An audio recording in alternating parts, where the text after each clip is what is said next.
A partir de ahora la sesión va a entrar en modo grabación, ¿m? Para que todos ustedes lo sepan.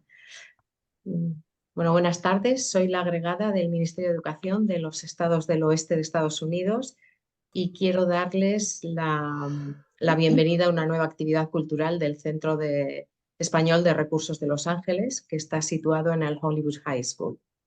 Tenemos el privilegio de contar con un invitado muy especial, que es el Cónsul General de España en Los Ángeles, don Juan Carlos Sánchez Alonso. Don Juan Carlos Sánchez nació en Oviedo, es licenciado en Derecho e ingresó en la carrera diplomática muy joven, cuando todavía no tenía ni los 30 años.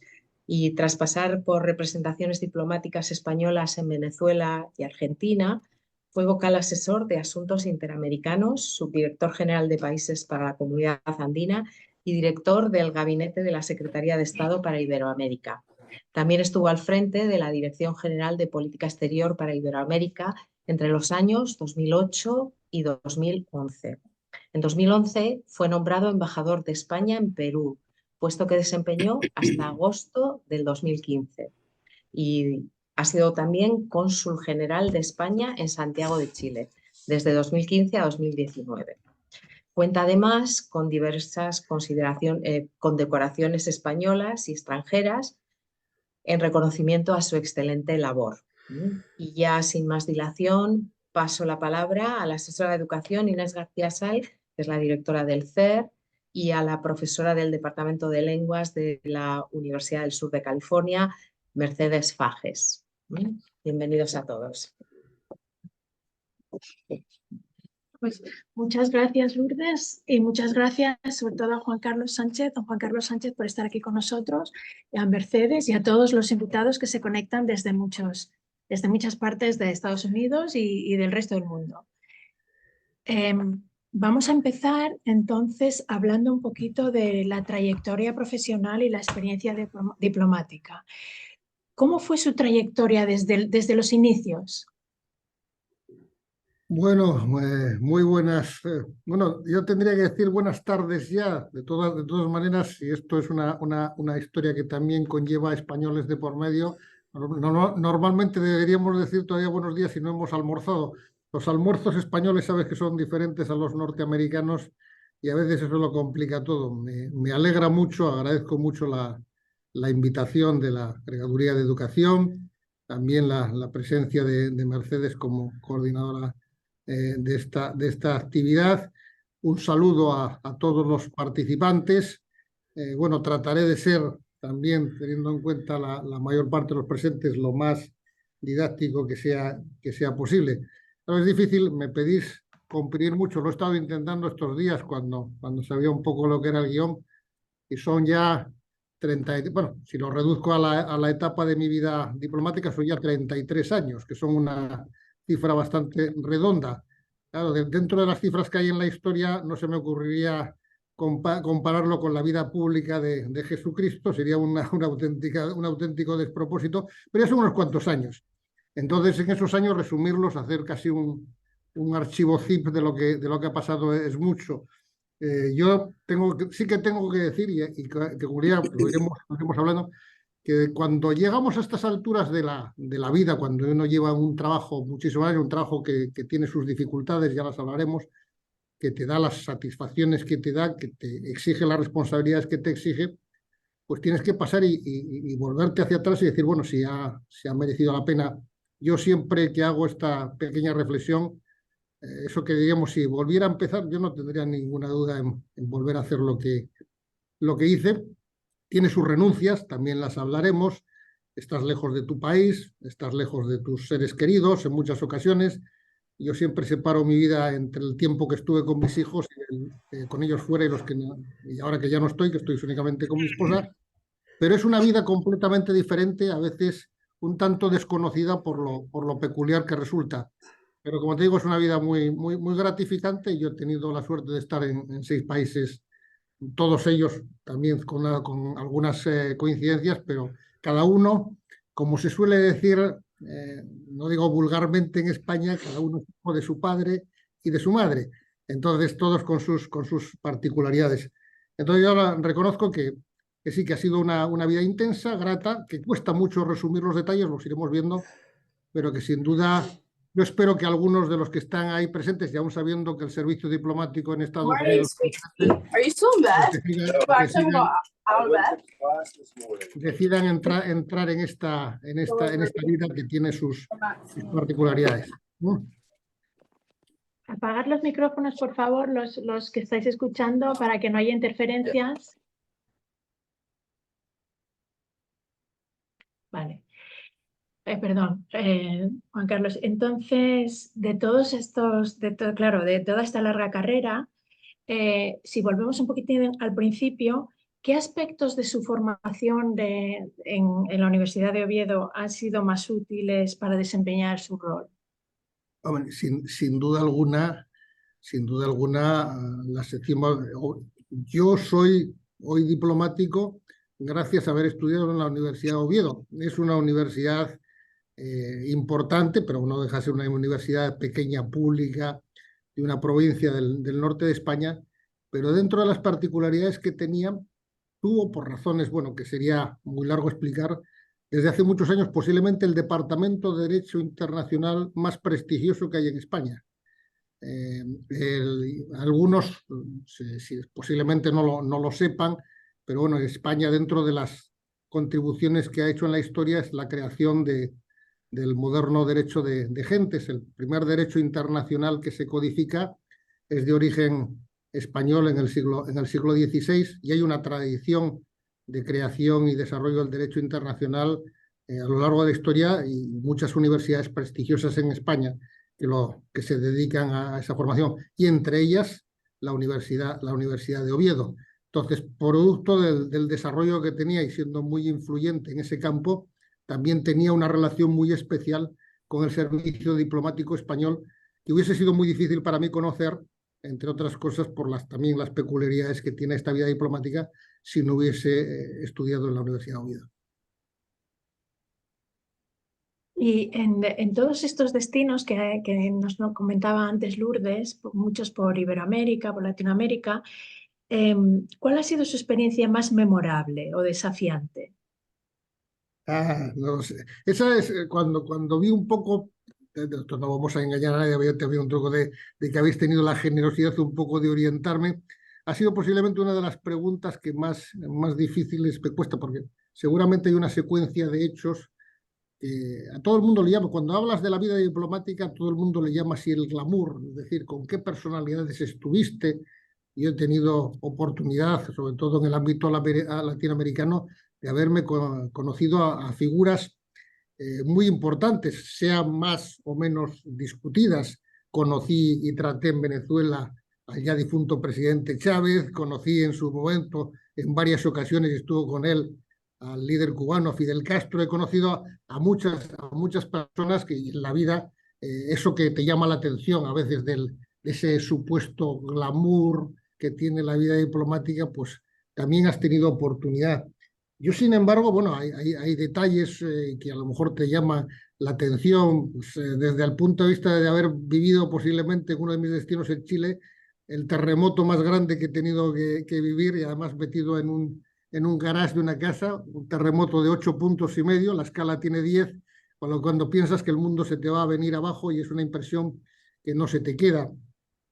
Otro, quizás también volveremos luego, cuando me preguntan, nadie en el mundo estaba preparado para pensar que se nos iba a venir la pandemia que se nos vino, que eso rompió esquemas.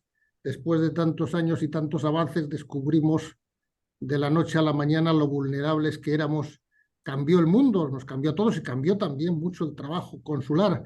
Por tanto, yo seguramente, dentro de los destinos en el futuro, uno de los que más recordaré, y habiendo sido muy grato para mí, es que yo pasé la pandemia como cónsul general de España en Los Ángeles. Pero de todas las cosas que más te impactan, de todas las cosas que realmente, la que más te llama la atención, y la que más, digamos, te sacude, porque nunca te prepara nadie para ello. Eso viene y tienes que hacerla, no sale en las escuelas de derecho ni en las escuelas casi de vida, y me ha pasado varias veces, desgraciadamente 4 en mi vida, que es que como cónsul o como embajador haber tenido que comunicar a una ¿Me puedo persona escuchar bien? el fallecimiento de algún ser querido. En caso de esos 4, en 3 comunicarle a unos padres el fallecimiento de un hijo. Eso es una experiencia que no estás nunca preparado, ni tan siquiera habiéndola sufrido antes. O sea, un caso primero nunca te prepara para un supuesto caso segundo. Es una cosa terrible que tienes, que aunque verdaderamente al que más sacude es el que la recibe, el que la tiene que dar nunca sabe muy bien cómo hacerlo. Muy interesante esa reflexión, porque la verdad es que hay desconocimiento del público sobre en qué consiste la labor de un cónsul. Entonces, entre otras cosas, también dar malas noticias, ¿no? Comunicarse en casos de fallecimiento. Pero ¿nos puede contar un poquito qué otras cosas, cuáles son las labores más importantes del consulado de España en Los Ángeles? Bueno, de alguna manera las representaciones diplomáticas, aunque tienen un armazón, a veces también están muy metidas, muy encajadas en el ámbito en el que se sirven. No es lo mismo tener un consulado, por ejemplo, el anterior que yo tuve en Santiago de Chile, donde estábamos todas las unidades de España dentro de la capital y donde tu función era básica y fundamentalmente la función que a veces se le atribuye a un consulado. La función de un consulado es ser una oficina de representación administrativa de un país, lo cual fundamentalmente está abocada a ayudar a los ciudadanos de ese país que viven en el exterior. Somos, como digamos, un organismo que debajo de una casa común pues trabaja para dar respuestas a las necesidades administrativas de sus ciudadanos. Pues aquí dentro de esta misma casa, yo siempre lo digo, pues tienes una oficina de registro municipal, tienes una oficina de registro civil, tienes la oficina que da los pasaportes, tienes la oficina que da la notaría, cosas que en tus países irías a lugares diferentes, pues los ciudadanos procuras que tengan esa respuesta a las muchísimas circunstancias. Son inacabables porque incluso aquellas que no están determinadas, en realidad tú acabas siendo eso que en España llamamos un cajón desastre, es decir, todo lo que de alguna manera genera alguna duda, algún problema, alguna emergencia, la primera respuesta tiene que venir de aquí. Y eso en la mayor parte de los países es lo que hace un cónsul, ser un representante de la comunidad de ese país y el que trata con los ciudadanos de ese país que viven en otro. En este caso, yo en mi función fundamental sería dirigirme a los ciudadanos españoles que están viviendo y residiendo en la demarcación que a mí me corresponde, que es una demarcación muy grande. Son el equivalente a 4 Españas juntas. No es una nada más, es la mitad de California más 3 estados adyacentes que son Arizona, Colorado y Utah. Claro, eso aquí posiblemente en Estados Unidos, y esa es la diferencia, pues no llama tanto la atención. Pero claro, si tú vas allí en España y les dices que tú tienes una demarcación que son 3 países y medio de Europa, pues ya les llama un poco la atención. Pero decía antes que hay diferencias. ¿Y cuáles son las diferencias? Cuando estás en un país gigantesco como los Estados Unidos, un país que sumados son también 20 Españas juntas, son 20 estados de Estados Unidos juntos del tamaño de España, pues hace allá la Unión Americana, pues también eso te condiciona. Porque date cuenta aquí, si hay una central que está en Washington, pero eso también pasa como pasa para la organización de la Federación Americana. Hay historias que están centralizadas en la Federación, pero hay historias, por ser este país el tamaño que tienes una desconcentración enorme en los estados. Aquí vivimos a 3 horas de diferencia horaria de Washington y a 5 horas en avión. Evidentemente tienes que tener una autonomía importante para trabajar otros temas que no son solamente estrictamente consulares, sino que son de representación real. Entonces, en ese sentido, un consulado de España o de otro país extranjero en Estados Unidos seguramente va a ser una especie de mini embajada. No va a ser simplemente una oficina administrativa del país, sino que va a ser también una oficina de representación económica, como es vuestro caso, una oficina de representación educativa, una oficina cultural, aquí tenemos una sede del Instituto Cervantes recientemente abierta, una oficina de turismo para promoción de los intereses y el intercambio turístico. España es el primer país mundial de recepción de turistas. Pues todo eso forma parte de un entramado que ya supera un poco más a la labor tradicional y limitada o más limitada de un curso, aún siendo, digo, muy variada. Perdón por haberme entretenido. No, pues, no, es muy interesante saber todo esto y que es verdad que hay un campo grande de actuación dentro de Los Ángeles, no solo son los trámites administrativos. Y bueno, dentro de se me olvidaba una cosa, que no es menos importante, pero eso no es condición. Aparte de la relación con tus ciudadanos, también tú eres la oficina receptora de las solicitudes de los ciudadanos norteamericanos o extranjeros residentes en Norteamérica que quieren residir en España. No viajar, porque para viajar por el tiempo legal permitido de 3 meses no necesitan ningún tipo de visado. Pero si quieren estar más de 3 meses, van a necesitar, dependiendo de la razón que les lleve a España, un visado para poder ingresar en España. Y ese visado también lo expide esta oficina. El año pasado el número casi de 6.500 visados expedimos acá. o sea, que es una labor muy grande y muy variada. Y dentro si nos movemos al siguiente estadio, el del que nos hablaba, ¿cuál es el estado actual de las relaciones entre España y los Estados Unidos? Bueno, las relaciones entre España y Estados Unidos son gigantescas, como corresponde. Bueno, Estados Unidos evidentemente tiene siempre relaciones gigantescas con cualquier país del mundo. Hombre, también con Europa el conjunto es que hay partes también de Europa que las puedes desagregar como España y otras las tienes que mirar en visión conjunta. La política, por ejemplo, comercial europea es común y en ese sentido, pues los intercambios entre la Unión Europea y Estados Unidos es la zona de intercambio comercial mayor del mundo. La primera inversión extranjera es europea y también la española, que es muy creciente. O sea, todos los agregados que se hagan como Unión Europea, aunque sean desagregados por un Estado, son cifras impresionantes. O sea, el comercio de España con Estados Unidos son 50.000 millones de euros, casi 55.000 millones de dólares en el año pasado. Entonces, son cifras importantes.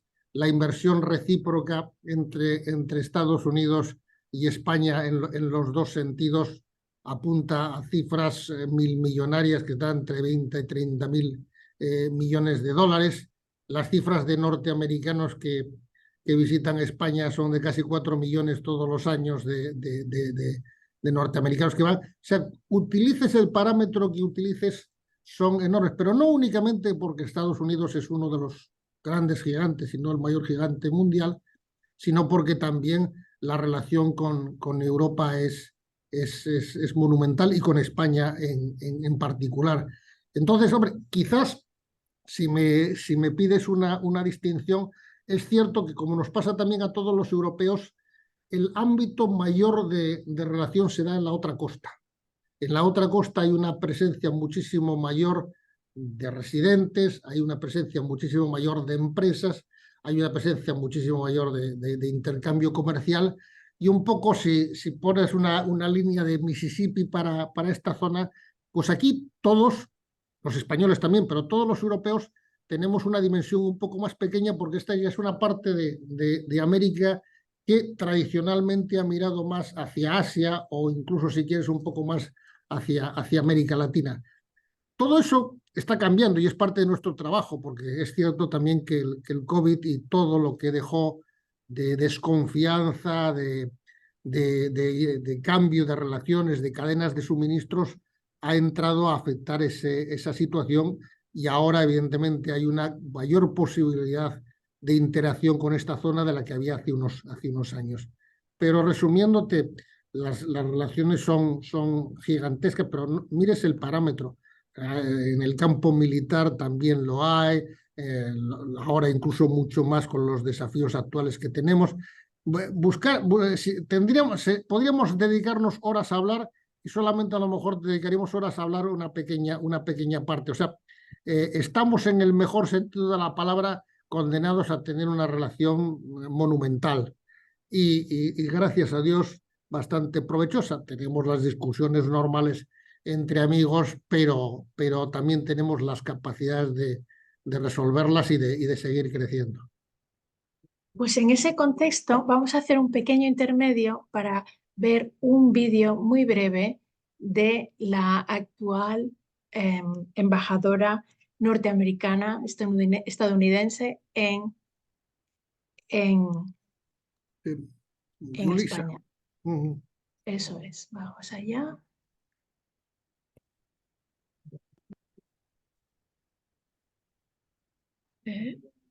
Ya se ve, ¿verdad?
Pues en el vídeo se apreciaba, pues sí, que como decía Joe Biden, España es un aliado indispensable.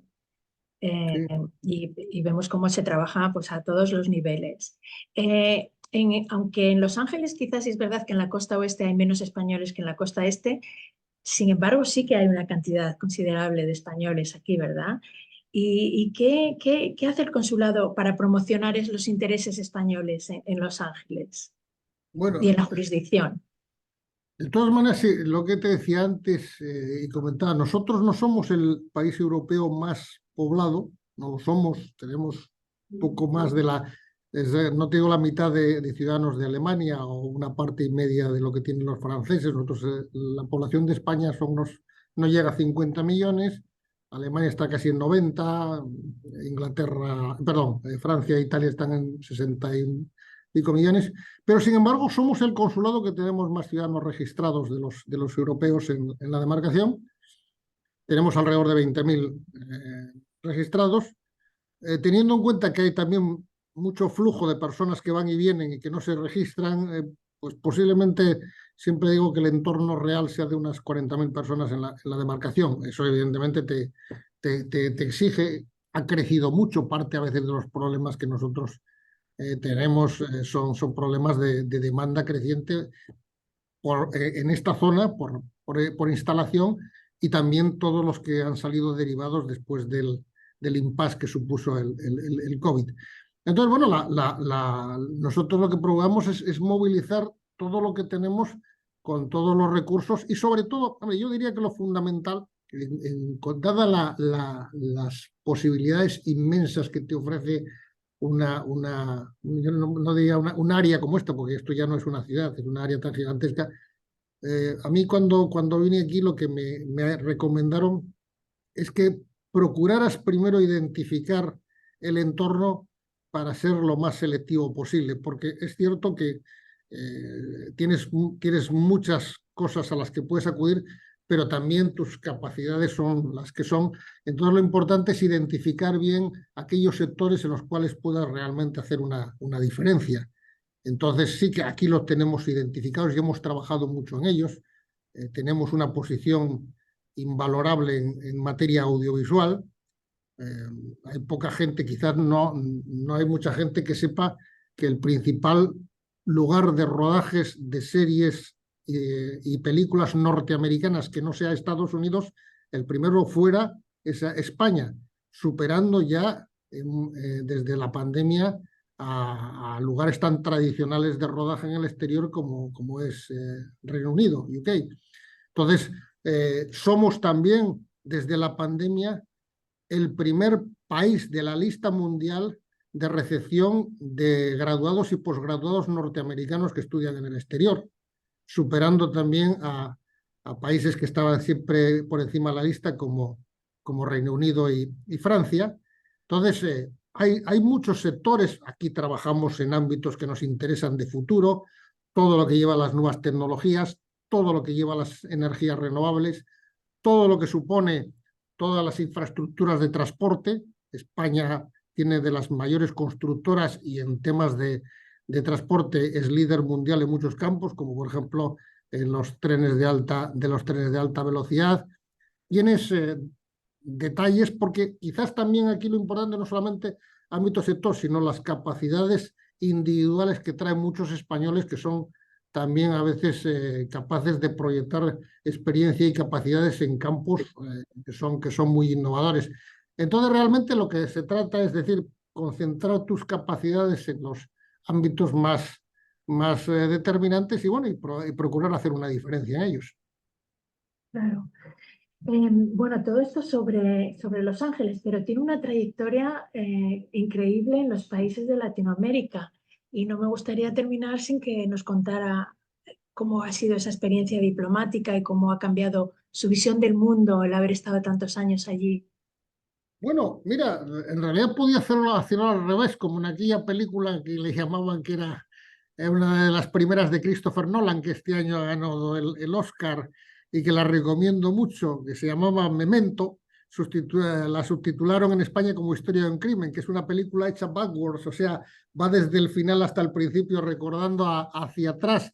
No hay que hacer spoiler, pero yo la recomiendo mucho que la vean. Es un gran thriller de Nolan. Quizás lo que te diría, Inés, es que yo en realidad también llego a Los Ángeles por deformación, si quieres, latinoamericana, porque Los Ángeles, a apenas 100 millas de la frontera, es una de las dos grandes capitales de Estados Unidos en relación con América Latina. La otra es Miami.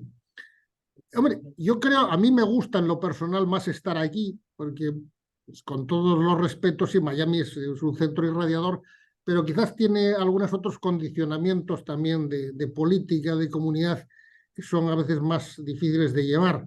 Aquí, sin embargo, hay, digamos, un espacio muy abierto, es quizás un ámbito realmente mucho más cosmopolita, un ámbito donde quizás el interés real está por encima de los condicionamientos políticos, está muy abierto y te permite hacer una cooperación efectiva que nosotros, por ejemplo, también estamos intentando hacer desde la llegada del Instituto Cervantes, que cuando se estableció aquí, pues se planteó que fuese el primer gran Cervantes panhispánico, es decir, abierto realmente, y de hecho lo está, a la cooperación y a ser una representación de todos aquellos países que hablan en español y que tienen una cultura en español, no cultura de España, sino cultura en español.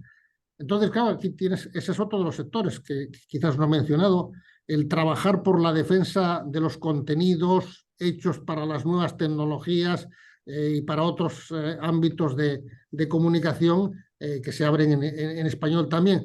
Entonces, claro, yo creo que posiblemente toda la experiencia anterior de muchos años y en muchos países me ha servido para llegar aquí con un cierto grado de preparación y ya de experiencia para poder, digamos, como diríamos aquí, download, o sea, bajar todas las capacidades y la experiencia en el ejercicio de intentar tener una presencia potente en una zona que te lo demanda como es Los Ángeles. Porque quizás viendo todo eso, pues seguramente puedes hacer también un poco la diferencia. Es mucho más difícil tener entrada en un sitio aquí de tanta competitividad, con lo cual realmente si unes esfuerzos y esfuerzos reales, y en el ámbito, por ejemplo, de la lengua y la cultura es uno de ellos, pues sí que puedes hacer quizás una diferencia y esa es parte también de nuestro trabajo. No hablando tanto de lo que tuve y lo grato que fue en otro momento, pero sí diciendo que todo aquello con los años también ha servido para que aquí ahora puedas hacer el tipo de trabajo que creo que este momento necesita. Bueno, seguramente esa perspectiva es invaluable aquí en este país porque es verdad que estamos muy cerca de estos países. Vamos a ver un pequeño vídeo de uno de estos países, que es Chile, que es un país muy, muy interesante y vamos a ver y luego nos comenta un poco de su experiencia allí.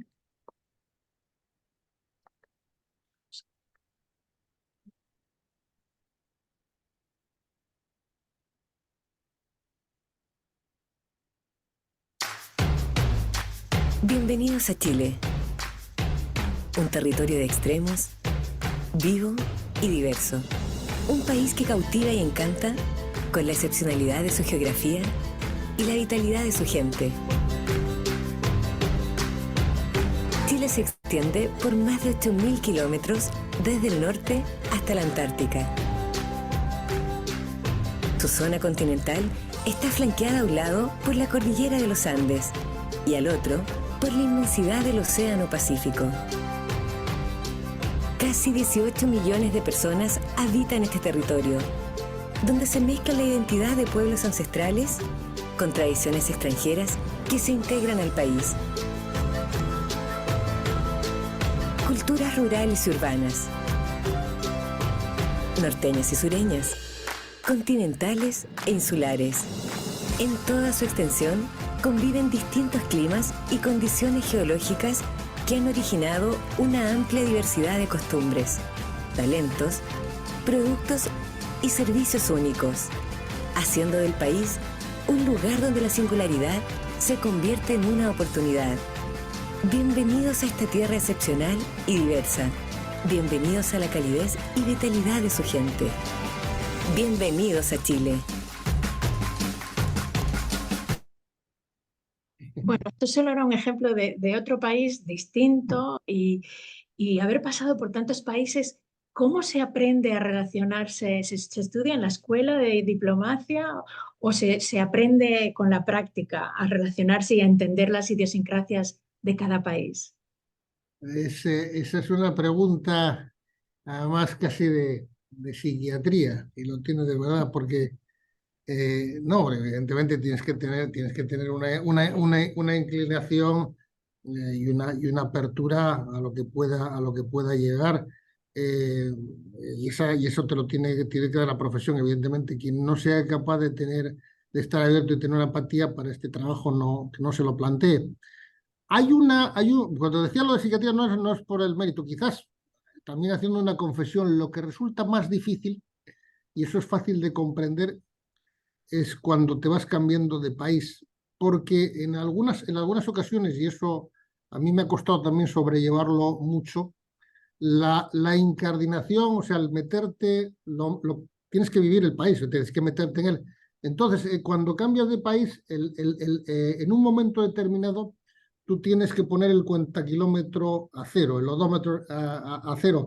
Entonces, eso también, en un momento determinado, no te digo que te lleve a olvidar el país, pero si tú quieres ser eficaz, tienes que vivir en otro país. Eso es muy importante también para lo que está pasando hoy en el mundo con las migraciones. Yo siempre digo que las migraciones antes eran muy duras, pero ahora más fáciles, porque al no haber comunicación establecida, tú, como decía con los exploradores españoles, tú quemabas las naves. Es decir, tú ibas para otro sitio, te abrías y tenías que vivir con lo que había y sufrir lo que no tenías. Quizás en los momentos actuales, con toda comunicación, tú estás viviendo cualquier realidad nueva pensando y haciendo balance todos los días de lo que has dejado atrás. Y eso a veces no te permite integrarte realmente en el sitio donde estás viviendo. Tiene un gran inconveniente, porque eso te lesiona quizás relaciones buenas que tenías, que de la noche a la mañana dicen ¿por qué no hablamos? ¿O por qué no me escribes? ¿O por qué te has olvidado de nosotros? Pero es cierto que tienes que cada país en tu profesión lo tienes que vivir intensamente. O sea, tú tienes que dedicarte en cuerpo y alma a lo que tienes ahí y procurar en lo menos posible hacer comparaciones, no porque resulten odiosas, sino porque son poco prácticas y al final lesionan la capacidad que tú tienes de vivir y de trabajar y de alguna manera, en lo bueno y en lo malo, como pasa con los matrimonios, sufrir intensamente la experiencia del sitio en el que estás.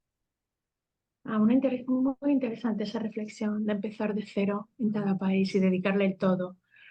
Muy bien, vamos, yo creo que nos quedan como unos 20 minutos. Vamos a pasar a las preguntas que seguro que entre nuestros oyentes hay muchas preguntas porque el tema es muy interesante. Mercedes, ¿tenemos ya alguna? No, de momento no, pero animamos a que levanten la mano o escriban sus preguntas en el chat y así podemos pasarlas. Tenemos Bien, una de tenemos Pilar. una. Nos gustaría que el cónsul hablara de los problemas que tenemos todos los españoles en California con los servicios consulares, esperando tiempo para registrar matrimonios y nacimientos. No, vamos a ver, uno está siempre preparado para eso. Para estas preguntas, ¿verdad? No, yo no, yo digo, yo soy el primero en comprenderlo, porque estamos aquí permanentemente intentando cuadrar varias cosas al mismo tiempo. Evidentemente yo soy el primero en que quiero resolver los problemas que hay, resolverlos en tiempo real, pero tenemos los recursos que tenemos y por más que nos podamos, a ellos nos tenemos que adaptar. Estamos en un proceso largo, demasiado largo, pero también intenso de cambio tecnológico. Vivimos además los inconvenientes del tiempo antiguo y del moderno. Evidentemente tenemos ahora, para los que lleven muchos años aquí viviendo, la planta, digamos, del consulado no ha variado esencialmente. Es más, de hecho tenemos menos personal del que teníamos a finales de los años 90, por más que siempre se reclama. Tenemos un proceso acelerado de digitalización y tenemos no solamente 4 veces más ciudadanos registrados de los que había a principios de siglo, sino que damos 6 veces más, por ejemplo, de visados de los que damos. Uno siempre dice, uno puede estar reclamando directamente hacia arriba y nosotros lo hacemos para que esas historias cambien. Yo siempre digo, además, que soy partidario de muchos otros modelos. La gente piensa en ocasiones que estos servicios son servicios que no rinden. Yo siempre reclamo a mis autoridades que me den, como lo hacemos todos en Estados Unidos, más recursos, porque estos son lugares más que rinden económicamente, incluso con la venta de servicios. La gente a veces piensa que no te tratan bien porque como muchos de los servicios sobre todo son gratuitos, pues como son gratuitos, pues al final el Estado no está interesado. Y realmente no es así. Yo encantado que me diera más. Me encantaría que me dieran la autorización que tienen otros países para reinvertir parte de las ganancias que tiene el consulado en mejorar todavía los servicios que tenemos. Pero eso no es la realidad. Yo vivo también la realidad de las leyes, que es a veces la que te limita las capacidades de cambio. Y lo mejor que puedo hacer es ir combinando los recursos que tenemos para mejorar. Por ejemplo, los registros de nacimiento y matrimonio ya no necesitan personación, eso desde hace mucho tiempo. Solamente vienen a hacer gestiones de registro civil los que tienen que firmar algún tipo de acta que la ley obliga. Estamos en un proceso también acelerado de expedición de certificados digitales para que muchas personas que tienen identidad digital a muchos temas tampoco tengan que venir. Eso ya se hace, por ejemplo, con todos los temas de fe de vidas, con certificados de residencia que se hacen por firmas electrónicas. Todo eso estamos cambiando. Entonces, realmente, pues ahora, estamos integrando un nuevo proceso de citas que no se dan caprichosamente desde aquí, sino que están centralizadas en Madrid, pero con un sistema nuevo que nos han puesto, que espero que dé satisfacción, pues a partir del 1 de mayo empezaremos y tenemos intención de ya desde mayo triplicar incluso las citas que se están dando para pasaportes. O sea, nosotros estamos en cambio continuo. Claro que eso tardan en verlo la gente y que mucha gente se aburre y tienen razón, porque muchas veces acuden al sistema de citas y piensan que no funciona. Yo llevo desesperadamente diciendo que es así, pero si el sistema de citas lo regentara yo, sería otra harina, otro costal. De momento yo lo siempre digo en estos casos, y no por disculparme, yo asumo toda la responsabilidad que tengo, pero todos en esta vida tenemos jefes.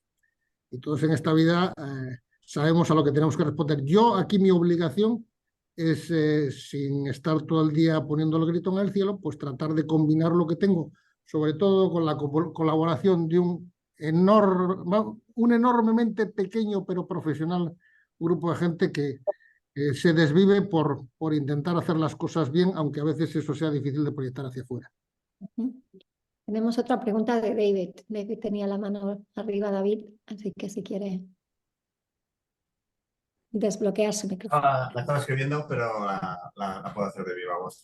Al hilo de la pregunta anterior de Pilar, Juan Carlos, ¿ves la luz al final del túnel en términos de ponerse al día con los servicios consulares? Porque al menos en la zona de San Francisco, pues los tiempos de espera son tremendos. Me ha hecho Pilar 2 años para partidas de nacimiento. Yo llevo también más de 2 años para confirmar la ciudadanía española después de obtener la estadounidense. Y es un poco frustrante como ciudadanos. Vamos a ver, yo te digo, nosotros pasa como todo en esta vida. Fíjate lo decía, aquella frase, no sé, aquel verso de Calderón, la del sabio, cuentan de un sabio que un día, aquel que iba mirando, viendo que su vida era muy triste con él y cuando daba la vuelta hacia atrás veía que el otro sabio iba recogiendo las hierbas que él había tirado y era lo único que le daban de comer. Entonces, yo trato de hacer funcionar lo mejor posible la oficina que tengo encomendada. Me consta que, y lo sé, eso no es ocultar, que San Francisco tiene unos problemas graves, pero que vienen desde hace muchos años y que están intentando rehabilitar. Yo te puedo decir aquí, aunque esto no es nunca un mensaje llamada, que nosotros también colaboramos y estamos también desbordados en la gestión de temas que a veces nos vienen dados porque San Francisco tiene una situación un poco compleja. La verdad que están haciendo todo lo posible para resolverla. Hay cosas que no se pueden tampoco comentar aquí porque no vienen al caso y es un poco todas estas historias de funcionamiento y de gestión interna que forman parte del problema, porque dentro de alguna manera del desafío general hay oficinas que ese desafío con nuestras limitaciones lo estamos afrontando mejor y hay otras que, ya te digo, tienen otras historias de antes. Yo creo que va a haber posible solución de muchos de esos temas. Hombre, yo creo que algunos ya tendrían que haberse resuelto, sobre todo, mira, tenemos por ejemplo una ley de registro civil desde hace casi 13 años en funcionamiento vinculado a un cambio total, radical, de pasar del sistema tradicional de manuscrito, que luego se firma a un sistema completamente informático. La ley está ahí, la técnica está, y a mí no te puedo dar las razones por qué ese cambio no hay. Yo siempre confío que en un plazo razonablemente breve, la gran mayoría de los trámites consulares puedan hacerse con identidad digital. Y si tú me preguntas cuáles son los 2 únicos que no te puedo garantizar y que en mi experiencia no creo que puedan cambiarse salvo que haya un cambio de intención y de ley, y sé que eso es machacar mucho a la gente, son la notaría, porque las leyes notariales que no cambiaron en pandemia no las van a cambiar y seguramente van a seguir exigiendo la personación, y el tema de los pasaportes, aunque los pasaportes puede que haya algún tipo de noticias, pero de momento, o sea, la necesidad de la acreditación por huellas, que es lo que a nosotros de alguna manera fastidia a la gente y nos fastidia a nosotros, que es la necesidad de dejarlas cada 10 años, pues ese es un tema que yo le veo de más larga duración porque implica cuestiones de seguridad que las autoridades de interior parecen no estar dispuestas a solventar. Pero con esas 2 salvedades, yo sí veo una solución de tema digital, de poder hacer gestiones crecientes desde el domicilio y sin interacción. El pensamiento es que estas oficinas en el medio plazo y en el medio tiempo, en muchos casos, solamente queden como gestoras de aquellas personas que por no haber superado la brecha digital o por no apetecerles o dudar de lo que pueden hacer desde su casa, vengan, pero sean como oficinas alternativas, no como la oficina principal. En ese campo estamos. Técnicamente todo está resuelto y muchas veces todavía depende de cambios legales, porque yo te digo, los aparatos yo los tengo. A mí solamente me hace que de la noche a la mañana me digan que lo puedo hacer. Cuando llegue hombre, yo confiaba que esto hubiese ido más rápido, sobre todo después de la pandemia. La pandemia nos dio un acelerón notable. Hemos perdido un poco de impulso al terminarla. Yo confío en que se recupere. Yo también. Al hilo de eso, una pregunta de seguimiento. ¿Es posible realizar trámites para alguien que vive en San José, como yo, en el Consulado de Los Ángeles, si fuera el caso? ¿O tenéis las circunscripciones claramente cerradas? Las tenemos por una sencilla razón, porque tú cuando el consulado funciona como un ayuntamiento fuera. Es decir, con un ayuntamiento fuera. Entonces tú cuando te registras en el consulado y te das de alta como residente, quedas abocado en la gran mayoría de los trámites a la circunscripción general consular. Yo podré en alguna ocasión, algún trámite determinado, sustituírtelo por razón de emergencia justificada o por razón de que te roben la documentación si pasas por aquí o cualquier otra de esas historias. Pero de alguna manera tu gestión domiciliar está abocada al sitio donde está registrado, que es San José. No puedo decirte otra cosa. Gracias. Tenemos una mano más levantada de Paul en Mildred Cervantes. Y después yo tengo una en nombre de mis estudiantes. Sí, buenas tardes a todos. Mi pregunta va en relación a la reciente ley de memoria democrática. Nada más quisiera saber por parte del cónsul si hablaba de que al parecer se van a abrir más los espacios para las citas en el consulado. ¿Va a ser el caso también para las personas que están solicitando la nacionalidad bajo el marco de ley de memoria democrática? Más que nada eso. Sí, no, nosotros tenemos atiborradas, como la tienen todos los cónsules, las citas de la ley de la memoria democrática. Desgraciadamente, como te decía, no, esas son de las que están obligadas a hacer una firma, que la solicitud es un anexo, pero bueno, en la medida que podamos, claro que sí tenemos intención de abrirla. Hombre, es un consulado que inició bastante tranquilo, pero según se van multiplicando los accesos por otra lado, todos los anexos derivados de la ley pues se van produciendo aquí. Bueno, recientemente hemos abierto un mes más las citas de memoria histórica y las han agotado. O sea, pero en realidad la cita te refleja también la capacidad de respuesta que tiene la persona. Yo creo que podremos llegar a dar satisfacción. Solamente también digo que con un poco de paciencia e insistencia se puede lograr. No es porque aquí no se está haciendo. Normalmente tenemos casi 7 citas de memoria democrática todos los días. Sí, correcto. Y por último, nada más para confirmar, entiendo que hubo una prórroga con dicha ley, la cual ahora tiene fecha de vencimiento para octubre del 2025, ¿es correcto? Yo no la he visto publicada en el BOE.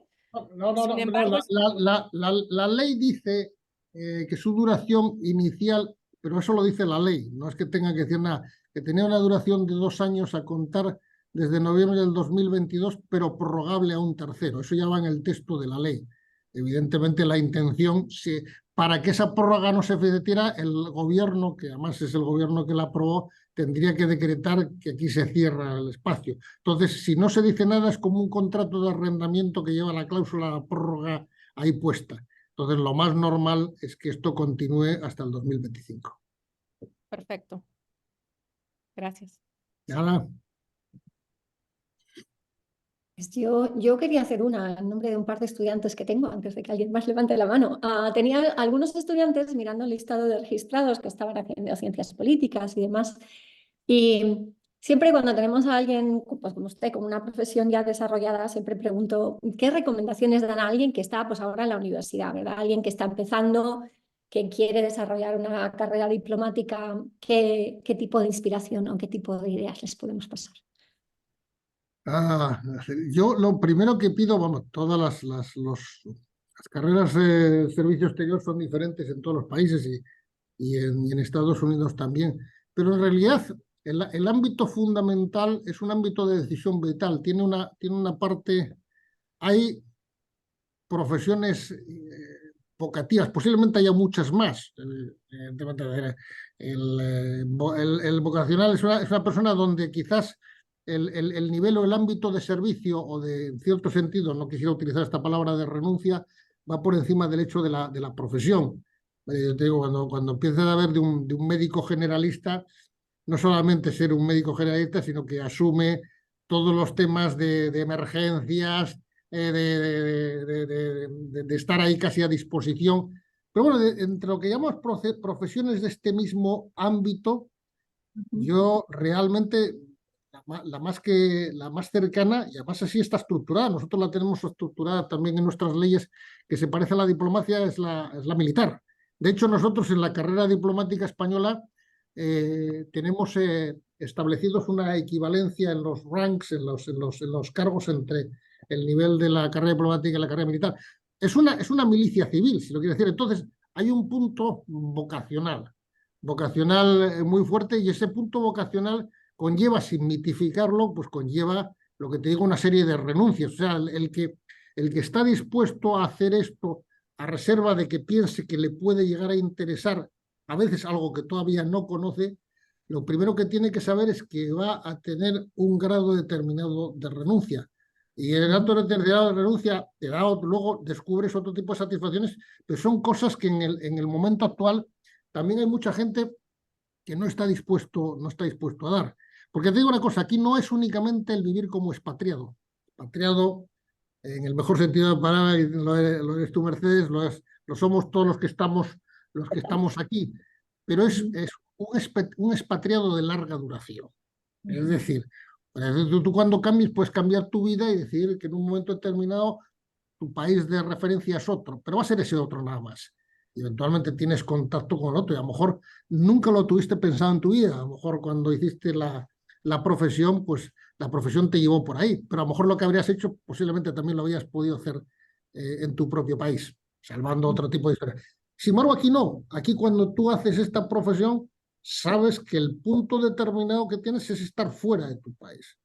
Estar fuera de tu país, además, con el agravante de estar en el contacto suficiente día a día, vivirlo de alguna manera, que eso te lesiona, eso va en contra de lo que yo te dije antes, a veces de que hermano, pero esa dualidad mental, esa un poco esquizofrenia en el mejor sentido de la palabra, tienes que saber manejarla desde el principio. Y eso es lo primero que tienes que hacer. Cuando tengas una decisión o creas que te está llamando la musa para hacer eso, tienes que sentarte un poco y decir, bueno, si yo hago esto, si quiero hacerlo bien, estas son las decisiones que tengo que tomar y estas son las renuncias que tengo que hacer. No es mitificarlo tampoco, pero es que si no lo haces tampoco puedes hacer esta profesión bien. Saber las consecuencias que tienes.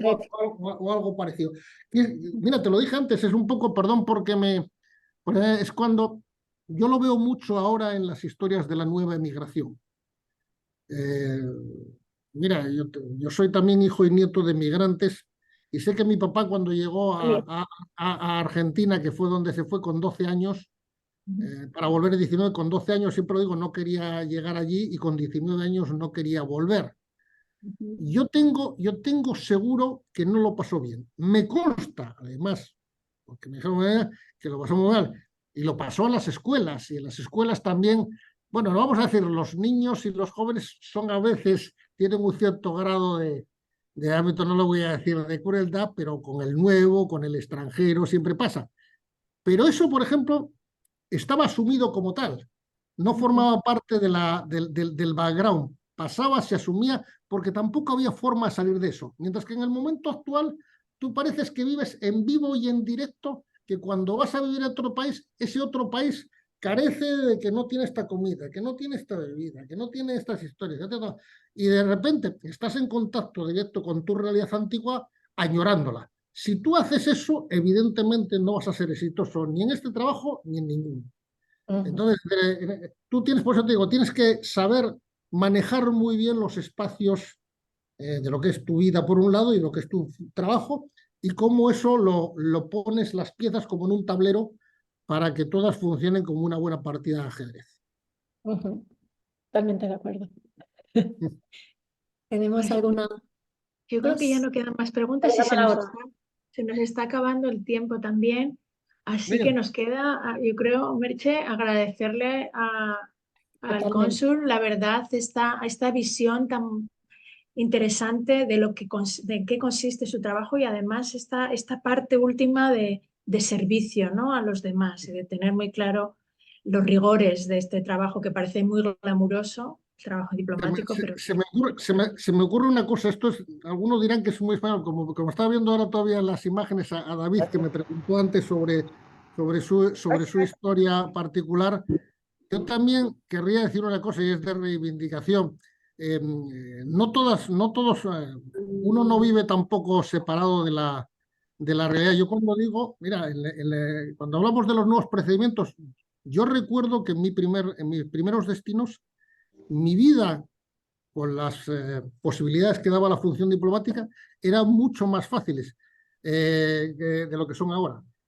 Vivimos en un mundo cada vez más tecnologizado, pero el hecho de que se hayan generado raseros comunes cada día convierte la vida más difícil. Yo, por ejemplo, siempre digo, nunca he tenido más problemas en mi vida de gestión bancaria que hasta que llegué a Estados Unidos, donde supuestamente tienes bancos de primera orden y en España tienes bancos de primera orden. ¿Por qué pasó? Porque de la noche a la mañana las leyes de identidad bancaria, las que ponen las de Estados Unidos, no son iguales que las europeas, las transferencias empiezan a ser un desastre y hagas igual lo que tengas, y yo lo tengo todo, pues un poco, no lo digo por disculpa, todas esas historias nos las han pasado. O sea, estamos avanzando en un mundo que podría facilitar mucho los intercambios, pero de alguna manera también está generando una suerte de nacionalismo tecnológico o de pequeños islotes donde en realidad las diferencias que hay, en vez de ser cada día más reducidas, pues a veces son cada vez más grandes. Yo te digo, nunca he tenido más problemas administrativos. Entiendo lo que me dice cualquier ciudadano español que está al otro lado y no lo digo empatizar por dar la razón. Entiendo que me lo puedan decir porque yo mismo, en mi propia vida, sabiendo lo que sé, teniendo información de todos los procedimientos, teniendo la posibilidad de alguna manera de administrar muchos de ellos, nunca he tenido más inconvenientes, sobre todo desde que pasó la pandemia.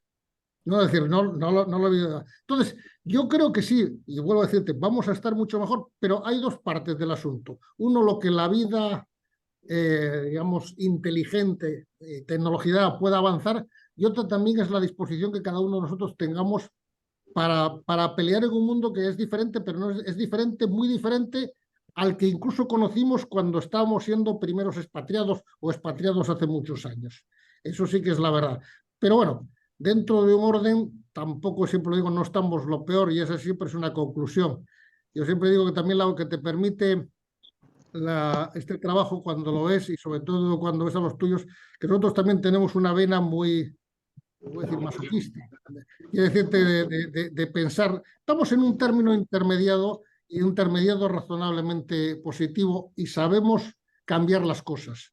Sabemos cambiar las cosas, yo creo que generalmente bien. Y en eso, a veces quizás con un cierto grado de improvisación, los españoles no somos nada malos. seguro que no. Gracias. Nos dan las gracias por aquí en el chat también y dicen que esperan que en el futuro todo mejore y que seguro que con la tecnología y los avances va a mejorar. Y queda una pregunta, Merche, la de una alumna que pregunta... Hay una alumna que ha escrito la misma pregunta como 5 veces porque no le funciona el audio. Dice, ¿qué carrera se tendría que estudiar? Imagino que para llegar a muy bien, muy bien.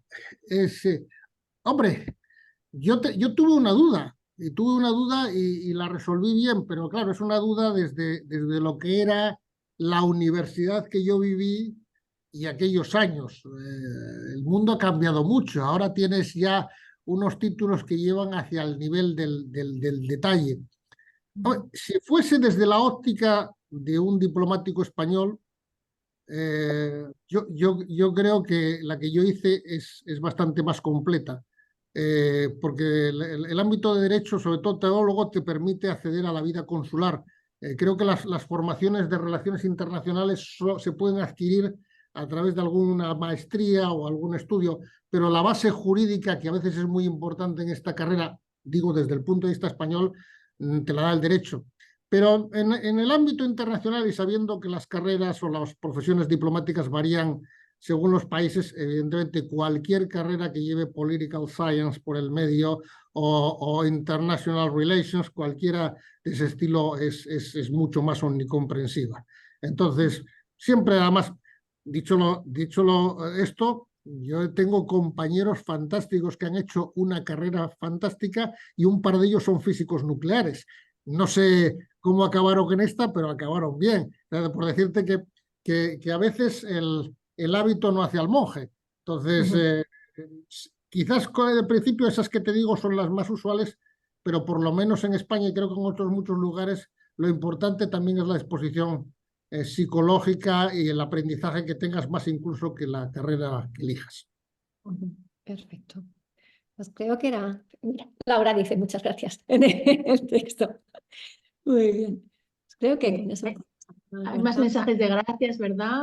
O sea que todos agradecemos mucho la presencia del cónsul hoy aquí y lo interesante que ha sido la charla y ya nos estamos pasando 4 minutos de la hora establecida. Así que quizás vamos a terminar, Merche. Sí, muchísimas gracias. Creo que para nuestros estudiantes siempre es interesante tener a alguien que les pueda dar inspiración y ideas de hacia dónde pueden ir y entonces creo que lo hemos conseguido definitivamente. Así que muchísimas gracias por mi parte y por la de los estudiantes que sé que tengo como 40 ahí conectados. Bueno, muchas gracias a todos, ha sido un enorme placer. Aprovecho la ocasión. Bueno, los que tengo ahí en pantalla, como veo a la que hablan, veo primero a la gran jefa Lourdes, que la tengo ahí, es decir, asistente que ha aguantado mi letanía, pero con un nivel de profesionalidad al que se le reconoce siempre. Por supuesto, a Inés, que es parte de la coterránea, de Mercedes, a David, que le veo ahí porque también está en el listón de la parte de arriba, y a muchos. Para mí ha sido, pues bueno, un placer. Lo necesitaba, yo también, como te dije antes, estoy en un día un poco particular, previo exámenes, y también me ha servido para relajarme un poquito y os lo agradezco mucho. Pues muchísimas gracias y hasta pronto. Hasta luego. Gracias.